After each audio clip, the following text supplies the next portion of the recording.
नमस्कार, PTC news के digital platform पर आप सभी का स्वागत है। मैं हूं आपके साथ अतुल वर्मा। हरियाणा में आपराधिक घटनाएं थमने का नाम नहीं ले रही हैं।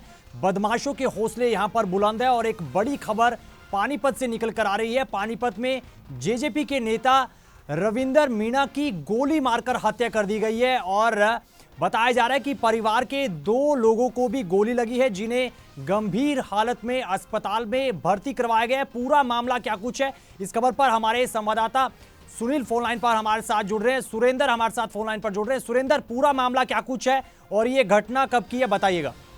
जी देखिए अतुल, ये कल पानीपत की जो कॉलोनी की घटना है देर शाम की, जहाँ पर जेजेपी के जो नेता हैं रविंदर मीणा की गोली मारकर हत्या करके बताया जा रहा है कि देर शाम को एक पंचायत होती है। पंचायत में जो है स्कूटर पे सवार होकर 2 बदमाश आए थे और उन पर फायरिंग की है, जिसमें 3 लोगों को गोलियां लगी थी, जिसमें रविंदर मीणा की मौके पर ही मौत हो गई थी और हॉस्पिटल है पानीपत का, वहाँ पर उनको एडमिट कराया गया था। जैसे ही पुलिस को इस बारे जो फायरिंग के बारे में सूचना लगी तो पुलिस भी मौके पहुंची। बताया जा रहा है कि जो जेजेपी का नेता रविंदर था, इसमें जो है गांव जाति जो जिला सोनीपत का रहने वाला है और यहाँ पर जो अपने कार्य काम करता था। लेकिन जिस तरह से अभी तक पुलिस की जांच में सामने आया है, तो डीएसपी ने भी सुबह बताया है कि इसके जो रिश्तेदार हैं उनके साथ इनके रिश्तेदारी में खटास थी, कोई रंजिश थी, जिसके चलते उसके रिश्तेदार ने उसकी हत्या की है। फिलहाल जो की टीमें हैं गठित की गई है, उसके आरोपी की तलाश की जा रही है। फिलहाल पुलिस इस मामले में आज जो है मृतक का पोस्टमार्टम कराएंगे और इसके बारे में आपको बता दें कि ये पहले बीजेपी में थे और बीजेपी चुनाव के दौरान छोड़कर उन्होंने जेजेपी ज्वाइन की थी और दिग्विजय चौटाला के काफी नजदीक बताए जा रहे हैं और अभी इनको पानीपत से जो टिकट भी दिया गया था विधानसभा में, लेकिन जो कागजात पूरे न होने के कारण वो चुनाव नहीं लड़ पाए थे। लेकिन जिस तरह से लगातार जो नेताओं की हत्या हो रही है, रोहतक से जो है कांग्रेस नेता की हत्या हुई है, उसके बाद बीजेपी के जो मंडल अध्यक्ष थे मुरलाना से, उनकी हत्या हुई है, तो कहीं ना कहीं जो प्रदेश में बढ़ता क्राइम है उस पर सवालिया निशान उठ रहा है। सुरेंद्र, बताया जा रहा है कि ये पुराना जो रंजिश का मामला है वो निकल कर आ रहा है। ये घटना कहाँ की बता रहे हैं? बताया जा रहा है कि पंचायत एक बुलाई गई थी, उस पंचायत में पहुंचे थे जेजेपी नेता रविंदर मीणा और उस दौरान उन पर हमला हुआ और उनकी गोली मारकर हत्या कर दी गई। ये घटनाक्रम कहाँ का है? जी देखिए, बिल्कुल तो पंचायत चल रही थी विकास नगर जो है पानीपत का, वहाँ पर जो उनका प्लाट था वहाँ पर उन्होंने पंचायत चली हुई थी। जो पंचायत में ये जो पंचायत है उसमें बताया जा रहा है तो उन्होंने फायरिंग की है और फायरिंग में 3 लोग घायल हुए थे। अभी फिलहाल पुलिस इसको रंजिश का मामला बता रही है। फिलहाल जो आरोपी है उसकी गिरफ्तारी के बाद भी पूरा मामला सामने आएगा, किस वजह से हत्या हुई है। परिवारजनों ने जो है जो हमलावर है उसके खिलाफ शिकायत दी है। पुलिस अब उसकी तलाश में जुटी हुई है। और जो परिवार के 2 अन्य लोग हैं उनकी हालत गंभीर बताई जा रही है, उनको लेकर कुछ अपडेट निकल कर आए सुरेंद्र?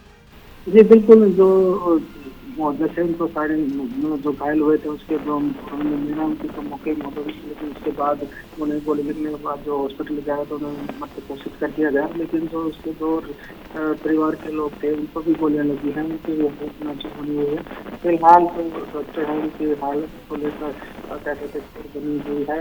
अभी जो है उनका पोस्टमार्टम करवाया जाएगा, पोस्टमार्टम करवा के उनके शव हवाले किया जाएगा। जी ठीक है सुरेंद्र, तमाम जानकारी हमारे दर्शकों के साथ साझा करने के लिए। तो ये आपराधिक घटनाएं लगातार हरियाणा में बढ़ती जा रही हैं। जो बदमाश हैं उनके हौसले बुलंद नजर आ रहे हैं। जेजेपी नेता रविंदर मीणा की गोली मारकर हत्या कर दी गई है। पानीपत के विकास नगर की गली नंबर 2 का ये पूरा घटनाक्रम बताया जा रहा है और खबर ये निकल कर आ रही है कि एक पंचायत में शामिल होने के लिए जेजेपी नेता रविंदर मीणा पहुंचे थे, लेकिन इस बीच उन पर जानलेवा हमला किया गया और उनकी गोली मारकर हत्या कर दी गई। परिवार के अन्य 2 लोगों को भी गोली लगी है, जिन्हें गंभीर हालत में अस्पताल में भर्ती करवाया गया और इस पर पुलिस अधिकारियों का क्या कुछ कहना है, डीएसपी सतीश वत्स इस पूरे घटनाक्रम पर क्या कुछ कह रहे हैं, क्या अपडेट इस पर दे रहे हैं, ये भी सुनेगा।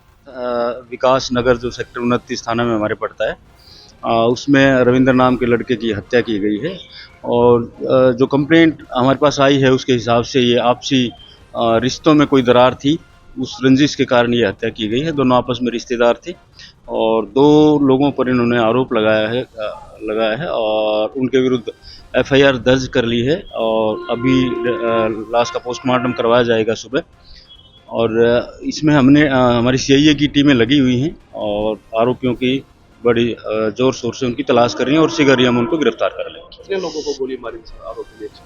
देखिए टोटल 3 हैं, इसमें एक की तो मर्डर ही हो गया है और 2 इंजर्ड हैं, दोनों की हालत अभी ठीक बताई जाती है, वो दोनों ठीक। सर क्या पूरा मामला क्या था, किस वजह से एक पंचायत की बात सामने निकल कर आ रही है? पंचायत में गए थे, वहीं गोली लगी है। देखिए आपस में रिश्तेदार हैं, इसकी जो मरने वाला है उसकी साली, जो मारने वाला है उसके साले से ब्याही हुई है, तो उनके रिश्तों में कोई दरार थी और उसी को सुलझाने के लिए इनकी पंचायतें चली हुई थी। तो तब कोई बात हुई है और उसी बातचीत के दौरान ये रणवीर नाम के आदमी ने गोली चलाई है और ये हत्या। कितने लोगों पर मामला दर्ज किया गया? 2 लोगों के नाम उसमें लिखवाए हैं इन्होंने, 2 के खिलाफ किया।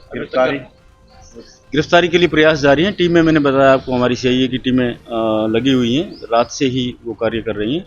उम्मीद है कि हम जल्दी इनको गिरफ्तार कर लें। तो डीएसपी सतीश वत्स ने इस पूरे मामले को लेकर कहा है कि जल्द आरोपियों की गिरफ्तारी इस पूरे मामले में की जाएगी। फिलहाल इस मामले में जांच जो है तेज हो चली है। सोनीपत के जागसी गांव के ये जेजेपी नेता रविंदर मीणा रहने वाले थे और गांव में एक विवाद के बाद ये पानीपत अपने परिवार के साथ शिफ्ट हो गए थे और बताया जा रहा है पुलिस अधिकारियों की जानकारी के मुताबिक जो जानकारी निकल कर आई है कि इनका पुराना विवाद चल रहा था और इसी पुरानी विवाद में, इसी पुरानी रंजिश के चलते जो विकास नगर की गली नंबर 2 है, इसमें ही रहने वाले जो पड़ोस के लोग हैं उसने ही वारदात को अंजाम दिया, घटना को अंजाम दिया और उसके बाद मौके से जो आरोपी है वो फरार हुआ है। स्कूटी पर सवार होकर ये आरोपी आया था और उसके बाद ताबड़तोड़ जो फायरिंग है वो की गई और इस फायरिंग में गोली लगने से जेजेपी नेता रविंदर मीणा की मौत हो चुकी है। फिलहाल इस खबर में इतनी जानकारी। बाकी देश और प्रदेश की खबरों के लिए बने रहिए पीटीसी न्यूज के डिजिटल प्लेटफॉर्म के साथ। दीजिए इजाजत, नमस्कार।